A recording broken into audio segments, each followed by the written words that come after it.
ይሳናል? ወይ እግዚአብሔር ተመስገን ተመስገን እንዴ ተመስገን ጌታዬ። እቺ ልጅ ትሞታለች ሲባል አበደች እንዴ? ተመስገንልኝ ተመስገን። ምን ሆነሽ ነው?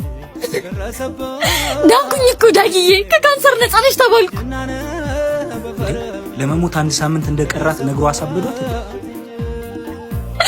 ደስ አይልም ዳጊዬ? በእርግጥ ከባድ ነው፣ ግን ደግሞ እግዚአብሔር የፈቀደው ነው የሚሆነው። እሱማ እግዚአብሔር የፈቀደው ሆነ። ወይኔ ቆይ አንዴ መልሼ ልደውል።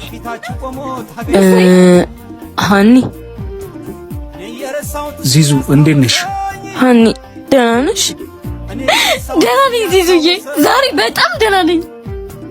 የሆነ ነገር ልነግርሽ ነበር። ምንድን ነው? እሺ ንገሪኝ። ከትምህርት ቤት ነበር የመጣሁት። ለስኮላርሺፕ ከተፈተኑት 100 ተማሪዎች 5 ተማሪዎች ብቻ ነው ያለፉት። ከ5 ተማሪዎች መካከል ደግሞ አንዷ አንቺ ነሽ። ወይኔ እግዚአብሔር ምን ይሳናል? ወይኔ እንግዲህ ፈሎ ተመስገን ተመስገን ጌታዬ። እንዴት ነው ደስ የሚለው። ግን በህመምሽ ምክንያት መሄዳችሁም ተብሏል። ተሻለኝ እኮ አሁን እኮ ነው የጸወጣው።